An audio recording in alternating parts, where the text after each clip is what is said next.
5 வருஷத்துல என்னங்க சர்டிபிகேட் கொடுக்கலாம் அப்படின்னு சொல்லி கூட்டணியில் இருக்கிறவங்க எல்லாம் ஒன்னா வச்சு ஸ்டாலினையும் முன்னால வச்சு பேசுங்கன்னு கூட்டணியில பிரேமலதா விஜயகாந்த் அம்மாவை கூப்பிட்டாங்க.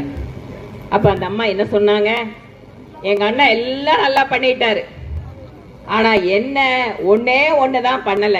என்ன பண்ணல? ஒவ்வொரு நாள் தமிழ்நாட்டுல பெண்களுக்கு பாலியல் வன்கொடுமையா நடக்குது. எங்க பார்த்தாலும் சின்ன குழந்தைங்க கையில கூட ட்ரக் போதை பொருள் இருக்குது. இதை தவிர எங்க அண்ணனை பத்தி சொல்றதுக்கு என்ன இருக்குன்னு கேட்டாங்க. இதை விட அக்கா விஜயகாந்த் பிரேமலதா அம்மாவுக்கு நாம ஏதாவது வேற ஏதாவது நன்றி சொல்ல முடியுமா? சொல்லுங்க பாக்கலாம். ரொம்ப தெளிவா உண்மைய அவங்க ஸ்டாலின் அவர்களை வச்சுட்டே பேசுறாங்க. அப்படின்னா இன்னைக்கு திமுக கூட்டணியில இருக்கிறவங்களுக்கு கூட மனசு முழுக்க ஐயோ தமிழ்நாட்டு பெண்களுக்கு பாதுகாப்பு இல்லாம இருக்கே, நாம் இந்த கூட்டணியில வேற வழி இல்லாம இருக்கமேனு தான் உணர்வு இருக்கு. இது உண்மையா இல்லையா? இங்க இருக்கிற சகோதரிகள் சொல்லுங்க. நீங்க உங்க பெண் குழந்தைகளை அனுப்பிச்சிட்டு திரும்பி வர்ற வரைக்கும் மனசுல எந்த கவலையும் இல்லாம இருக்கீங்களாமா? சொல்லுங்கம்மா.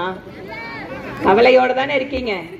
எங்க பார்த்தாலும் பசங்க ட்ரக் போதை பொருளோட சுத்திட்டு இருக்காங்க. சாயந்தரம் ஆயிடுச்சுன்னு சொன்னா பொண்ணு ஏதாவது டியூஷன் போயிட்டு வந்தாளா, காலேஜ்ல இருந்து லேட்டா வந்தாளா, வேலைக்கு போயிட்டு லேட்டா வந்தானா, வீட்டுக்குள்ள வர்ற வரைக்கும் பெத்த மனசு பதன்னு உட்கார்ந்துட்டு இருக்கு. ஒரு காலத்துல கோயம்புத்தூர் பெண்களுக்கு பாதுகாப்பான நகரம், தமிழ்நாட்டுல மட்டும் இல்ல இந்தியாவிலேயே பாதுகாப்பான நகரம் கோயம்புத்தூர். ஆனா இன்னைக்கு என்ன நடக்குது? ஏர்போர்ட் பக்கத்துல உள்ள கல்லூரி மாணவியோட வாழ்க்கையை சீரழிச்சாங்க. ஒவ்வொரு இடத்துலயும் 2 வயசு குழந்தைம்மா, 2 வயசு குழந்தை. அந்த குழந்தைய போய் பாலியல் வன்கொடுமை பண்ண முடியுமா? அதுக்கப்புறம் பார்த்தா 60 வயசு பாட்டி. அந்த பாட்டி பாட 60 வயசுல அது பாட்டுக்கு வீட்டுல இருந்ததுன்னா அதையும் கூட பாலியல் வன்கொடுமை பண்றாங்கன்னா இந்த திமுக ஆட்சியில ஸ்டாலின் அரசு நம்மளுக்கு வேணுமா? சகோதரிகளை சொல்லுங்க. வேண்டாம்.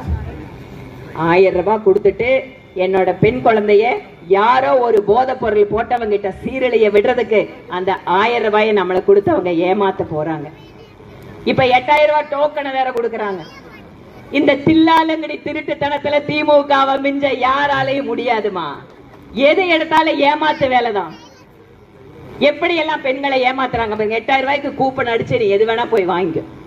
அதுல வேற ஒரு கொடுமை பாருங்க. அந்த கூப்பன் கிடைக்கலன்னு ஒரு பெண் குழந்தை தற்கொலை பண்ணி இருக்குதுமா. இப்படி எல்லாம் தான் தமிழ்நாட்டுல நடக்குமா? பிரதமர் மோடி சொல்றாரு 2 நாளைக்கு முன்னாடி சட்டத்தை கொண்டு வந்தாரு பார்லிமெண்ட்ல. என்ன மாதிரி? நான் இங்கதான்மா உளியும் விளையும் தெரியுமா? சாதாரண விவசாய குடும்பம், உங்களை மாதிரி குடும்பத்து பொண்ணுதான் நானும். இன்னைக்கு நான் ஒரு எம்எல்ஏவா இருக்கேன். என்ன மாதிரி உங்க வீட்டு பெண் குழந்தைங்க எல்லாம் எம்எல்ஏ ஆகணும், எம்பி ஆகணும்னு பிரதமர் மோடி அவர்கள் சட்டத்தை கொண்டு வந்தா அதை தோக்கடிச்சிட்டு பட்டாசு வெடிச்சு கொண்டாடிட்டு இருக்கிறது திமுக. இந்த திமுகவுக்கு பெண்கள் ஓட்டு போடணுமா? சொல்லுங்க. இந்த திமுகவுக்கு பெண்கள் ஓட்டு போடக்கூடாது.